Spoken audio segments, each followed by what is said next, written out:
할렐루야. 네, 여러분 오늘도 힘차게 구호를 외쳐보도록 하겠습니다.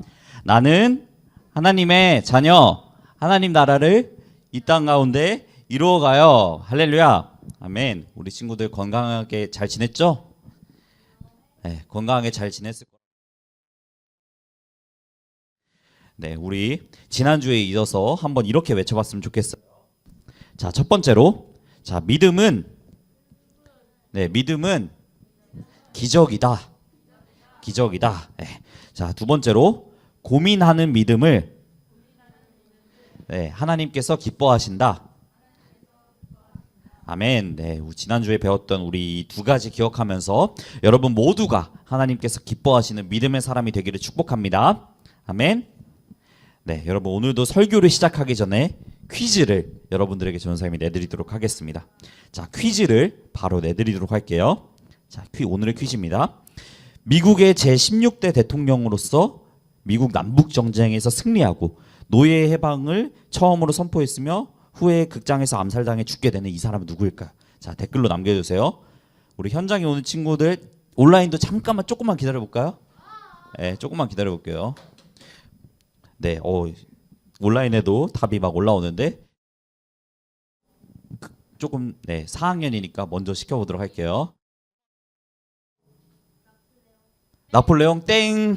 자, 그럼 링컨. 예, 맞아요. 오늘 정답은 바로 링컨이었습니다. 예, 우리 온라인도 보니까 링컨이라고 잘 맞춰준 것 같아요. 맞아요. 여러분, 이 링컨 대통령은 어렸을 때 여러분들이 위인전에서 한 번씩은 본 적이 있거나 학교에서도 한 번쯤은 들어본 적이 있는 사람일 것이에요. 그런데 여러분, 오늘 우리는 링컨 대통령이 노예 해방을 선포했다고 해서 그를 위대한 대통령이라고 말하지만 과연 링컨 대통령이 노예 해방을 선포한 그 직후부터 인종차별이 곧바로 완전히 없어졌을까요? 아니에요. 여러분, 우리나라는 단일 민족 국가이기 때문에 잘 느끼지 못하겠지만 미국은 이민자의 나라예요. 다양한 인종들이 미국에서 모여서 살아요. 예를 들어서 여러분들은 같은 반 친구 중에서 뭐 흑인이나 다른 백인 아니면 동남아시아계 얼굴을 가진 친구들이 있나요? 있어요? 네, 맞아요. 요즘에는 뭐 많이 늘었다고 하지만 그래도 대부분은 거의 없을 거예요. 그런데 미국은 다양한 인종들이 모여서 사는 나라이기 때문에 미국 학교에 가보면 백인부터 시작해서 뭐 흑인 그리고 동남아시아계, 인도계, 아시아계 등 다양한 인종들이 모여서 살고 있어요. 그런데 여러분, 이 다양한 인종들이 서로 사이좋게 미국에서 같이 살면은 좋겠지만 인종차별은 미국 사회에 아주 깊게 뿌리 박혀 있어요. 현재도 마찬가지예요.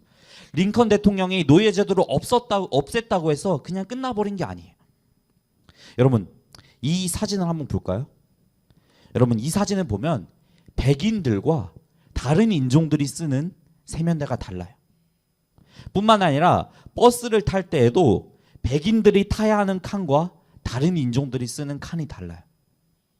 노예제도가 폐지된 이후로 백인들이 흑인들을 노예로 부려먹을 수 없게 되자 이렇게 다른 방식으로 인종차별을 한 것이에요. 여러분, 이게 불과 100여 년 전 일이에요. 뿐만 아니라 흑인들은 여전히 정치에 참여할 수 없고 투표할 수도 없었어요. 노예에서 벗어나서 모두가 평등한 세상이 펼쳐질 줄 알았지만 흑인들은 여전히 차별받는 암울한 현실 가운데 있었던 것이에요. 그런데 이러한 현실 가운데서도 희망을 얘기한 흑인 운동가가 있어요, 여러분. 여러분, 이분은 마틴 루터 킹 목사님이신데요. 인종차별에 맞서서 흑인들의 인권을 위해 활동하셨던 분이세요.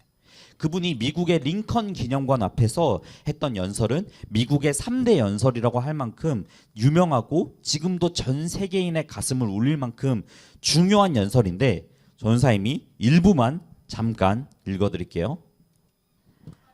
I have a dream. 나에게는 꿈이 있습니다.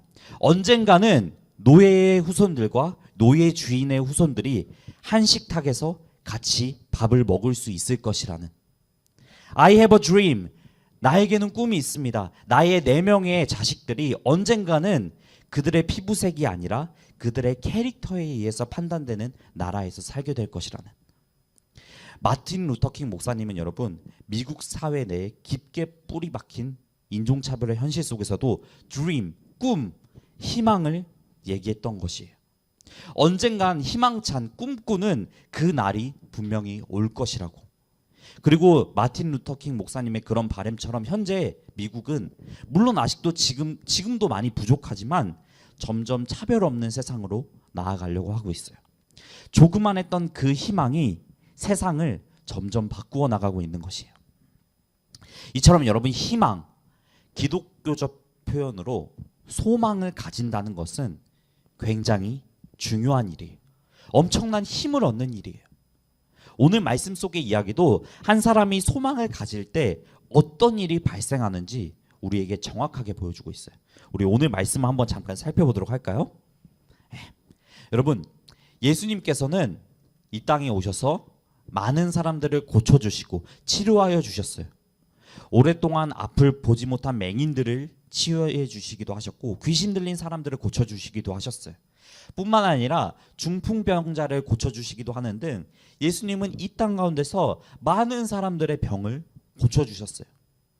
오늘 말씀에 혈루증 걸린 여인을 치료해 주신 것도 어쩌면 수많은 예수님의 그런 치유의 기적 가운데 하나인 것처럼, 그런 비슷한 얘기처럼 느껴질 수도 있어요. 그런데 오늘 이야기 속의 이 여자는 다른 환자들과는 좀 달라요.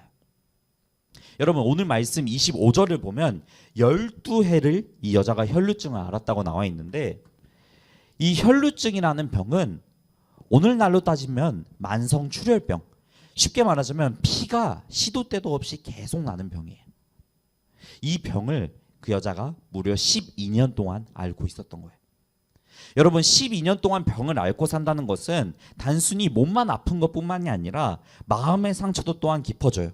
사람이 자신감도 없어지고 두려움도 커져요. 뿐만 아니라 여러분 그때 당시에 혈루증이라는 병은 이스라엘 사람들에게 사람 취급 못 받는 병이에요. 여러분 이스라엘 사람들은 피 흘리는 것을 사람들 하나님 앞에 정결하지 못하다고 여겼어요. 더럽다고 해서 손가락질했어요. 그래서 혈루증 걸린 사람들은 절대로 이스라엘 사람들과 몸이 닿아서는 안 됐고요. 그래서 혈루증 걸린 사람들은 어디 공공장소에 가서도 안 됐고, 더럽다는 시설, 정결하지 못하다는 그 차가운 시선 속에서 살아야만 했어요. 그런 상황 속에서 무려 12년 동안을 이 여자가 살아왔던 것이에요. 그래서 다른 환자들과는 다르게 이 여인은 예수님 앞에 자신 있게 나아올 수 없었어요.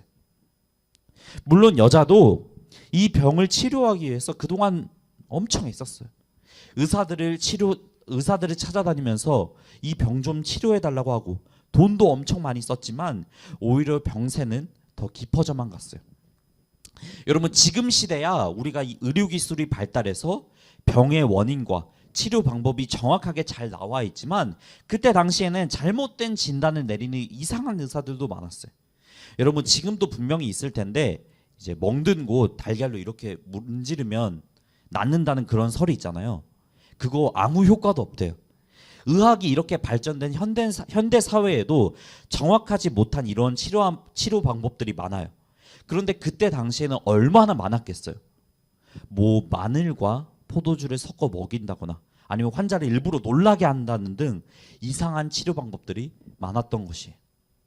그래서 혈루증 걸린 여인은 돈은 돈대로 쓰고 오히려 병세는 더 약화되어 갔어요. 인간의 힘으로는 더 이상 손 쓸 수 있는 방법이 없었어요. 희망을 가질 수 없던 상황이죠. 그런데 예수님이라는 그 메시아가 자기가 살고 있는 그 근처에 온다는 사실을 이 그녀가 들은 것이, 절망 가운데 있던 그녀에게 마지막 소망이 생기게 된 것이, 저 예수님이라는 분이 나의 마지막 소망이다. 저분만이 나를 이 병으로부터 구원해 주실 수 있는 메시아다 라는 믿음을 그녀가 가지게 되었고, 그녀는 예수님에게로 곧장 출발했어요. 그리고 사람들 무리 가운데 숨어서 섞여서 뒤로 가서 예수님의 옷 가장자리 부분에 손을 대었어요. 그러자 놀랍게도 여러분 예수님은 그 일이 벌어진 것을 아시고 누가 내 옷에 손을 대었냐고 물으셨어요. 수많은 사람들이 몰렸기 때문에 예수님을 만진 사람이 분명 많았을 거예요. 제자들도 그렇게 말했어요. 예수님, 사람들이 이렇게 많은데 그냥 그 수많은 사람들 중에서 한 명이 손댄 거 아닐까? 하지만 예수님께서는 자기에게 손을 댄 그 여자를 끝까지 포기하지 않으시고 찾으셨어요. 그리고 그 여자가 예수님 앞에 서게 돼요. 그녀는 몹시 두려워했어요. 나 이렇게 사람들 많은 곳에 노출되면 안 되는데, 나 율법에 따라서 돌 맞아 죽는 거 아니야? 예수님이 나한테 뭐라고 하시려나? 온갖 상상을 다 했을 거예요. 하지만 사실대로 예수님 앞에 자기의 이야기를 여자가 터놓았어요. 그러자 예수님께서는 그녀를 다그치지 않으시고 오히려 너의 그 믿음이, 너가 가지고 있는 그 소망이 너를 구원했다고 여자에게 말씀하세요. 여러분, 예수님께서 다 아시면서도 여자를 이렇게 불러서 세우신 이유는 무엇일까요? 예수님께서는 단순히 여자의 병을 그냥 고쳐주신 것뿐만이 아니라 12년 동안 사회적으로 멸시받고 두려워하고 사람 대접도 못 받은 그 여자의 모든 상처를 회복시키기 위해서 일부러 그녀를 사람들 앞에 세우신 거예요. 너의 그 믿음이, 너가 가지고 있던 그 마지막 소망이, 그 진실된 소망이 너를 괴롭히던 모든 고통으로부터 해방시켰다고. 너가 그 소망을 가지고 나의 옷자락이라도 만졌기 때문에, 그리고 모든 시선과 모든 두려움을 이겨내고 내 앞에 사실대로 고했기 때문에 너의 그 소망, 너의 그 믿음이 너를 구원한 것이라고 사람들 앞에 당당하게 선포하시려고 예수님께서는 여자를 직접 부르신 거예요. 그렇게 그녀의 마지막 소망이 현실이 되었어요. 사랑하는 여러분, 오늘 우리의 상황을 한번 볼까요? 오늘 우리도 갖가지 상처들과 고통들이 우리를 힘들게 해요. 요즘 유행하는 코로나만 봐도 그래요. 우리의 일상을 빼앗아 버렸어요. 지금 뭐 오미크론 변이다 뭐다 해서 확진자도 계속 늘어가고 있고, 요즘 전사님이 드는 생각은, 와, 진짜 이 코로나 과연 끝나기는 하는 걸까? 이런 생각이 들어요. 그런데 여러분, 더 심각한 것은 코로나는 아직 예고편에 불과하대요. 많은 과학자들은 코로나는 그냥 앞으로 인류를 덮쳐올 수많은 바이러스와 위기 중에서 하나일 뿐이라고 예측해요. 뿐만 아니라 전 세계는 환경 파괴, 금융위기 등으로 점점 더 살기 어려워지고 있고, 또 인도네시아에서 살다 온 우리 정민이는 잘 알고 있겠지만, 인도네시아 같은 경우에는 해수면이 점점 높아져서 물에 잠길까봐 수도를 곧 옮긴다고 해요. 안 좋고 절망적인 소식들이 계속 뉴스에서 들려오고 있어요. 과학기술이 발전하면서 무엇이라도 해낼 수 있었던 것 같은 우리 인간들이었지만, 사실 바이러스 앞에서 또 여러 위기들 앞에서 우리 인간은 사실 할 수 있는 것이 아무것도 없었던 거예요. 그렇다고 여러분 손 놓고 아무것도 안 해야 될까요? 어차피 우리 힘으로는 할 수 있는 게 없으니까 그냥 아무것도 안 하는 것이 바람직한 모습일까요? 우리 모두는 그럼에도 희망, 그럼에도 소망을 가지면서 살아야 돼요. 그리고 우리가 희망을 걸고 우리가 마지막으로 소망을 걸어야 될 분은 바로 예수 그리스도세요.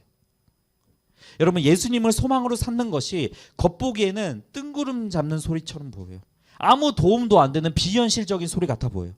오늘 이 위기를 맞고 있는 상황 속에서 그냥 아무 도움 안 되는 소리 같아요. 그런데 예수님을 소망으로 삼는 것은 가장 현실적인 대안이에요. 문제를 해결하기 위한 가장 빠른 지름길이. 오늘 우리가 이것을 가장 중요하게 생각해야 돼요. 여러분, 예전에 우리나라가 일본의 식민 지배를 당하고 있었던 그 상황 속에서 일본의 침략에 맞서서 군대를 만드신 뭐 김좌진 장군이나 홍범도 장군 같은 독립운동가도 있으시지만, 펜을 들고 붓을 들고 시를 지으면서 일본의 침략에 맞섰던 저항 시인도 있으셨어요. 그 중에 심훈이라는 시인은 이제 그날이 오면이라는 시를 지어서 절망적인 상황 속에서도 독립이라는 희망을 노래했어요. 그냥 겉보기에는 이까 시가 뭐라고, 시 짓는 것이 우리나라가 독립하는데 무슨 소용이 있냐 싶을 거예요. 여러분, 김좌진 장군이나 홍범도 장군처럼 총칼 들고 나가서 싸워야지, 이렇게 시 지으면서 희망을 노래하는 게 무슨 효과가 있냐고 비판하는 사람도 있을 거예요. 그런데 저항 시인들이 노래했던 그 희망은 대한민국의 독립에 아주 큰 원동력이 돼요. 여러분, 우리나라의 독립은 사실 3.1 운동 때문에 됐다고 해도 전혀 과언이 아닌데, 시문 시인처럼 절망적인 상황 속에서도 끝까지 독립이라는 희망을 잃지 않고 희망을 노래한 사람들이 있었기 때문에, 이 희망을 여러 조선 사람들에게 주었기 때문에 저 3.1 운동이 벌어질 수 있었던 거예요. 여러분, 우리도 마찬가지예요. 여러분, 예수님을 소망으로 삼는 일은 겉보기에는 뜬구름 잡는 소리, 현실적으로 전혀 도움 안 되는 소리처럼 보여요. 하지만 예수님을 우리가 소망으로 삼을 때 하나님께서는 예기치 못한 방법들을 열어주세요. 12년 동안 병을 앓았던 여인이 기적적이게 나았던 것처럼 기적적으로 우리의 삶을 하나님께서 책임져 주세요. 그래서 우리의 소망은 바로 예수님이 되셔야 하는 거예요. 또한 예수님 자체도 비현실적으로 우리를 위해 죽으시고 부활하심으로써 소망이 되셨어요. 예수님 자체가 소망이 되셨어요. 베드로전서 3장 1절 말씀, 우리 주 예수 그리스도의 아버지 하나님께 찬양을 드립니다. 하나님은 자비로우셔서 우리에게 산 소망을 주셨습니다. 죽은 자 가운데서 예수 그리스도께서 부활하심으로 우리는 새 생명을 받은 것입니다. 아멘. 예수님 자체가 살아있는 소망, 바로 예수님 자체가 살아있는 소망이신 거예요. 오늘 말씀을 통해서 이것들을 기억하는 여러분 모두가 되었으면 좋겠어요. 나의 진짜 소망은 예수 그리스도야 하는 것을 잊지 않는 그런 여러분 모두가 되기를 축복합니다.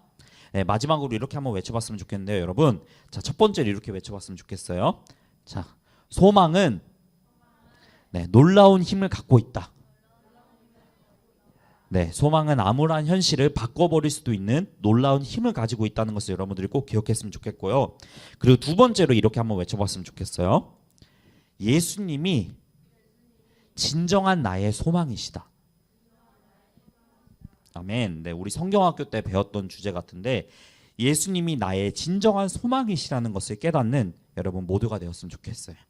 이 두 가지가 여러분들 마음 가운데 잘 남기를 축복하며 우리 잠시 기도하도록 하겠습니다.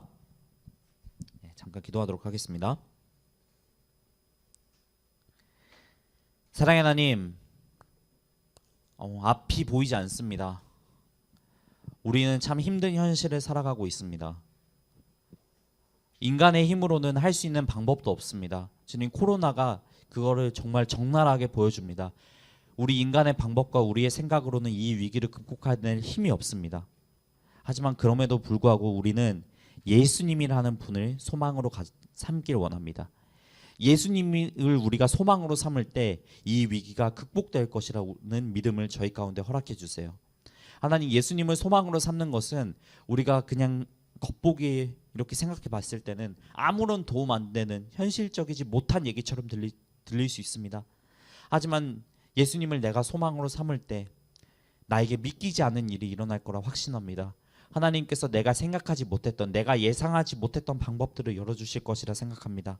하나님, 그런 가장 현실적인 대안인 예수님을 내 진정한 소망으로 삼는, 오늘 말씀에 혈루증 걸린 여인처럼 그런 진실되고 간절한 마음을 가질 수 있는 우리 모두가 되게 주님 붙잡아 주세요.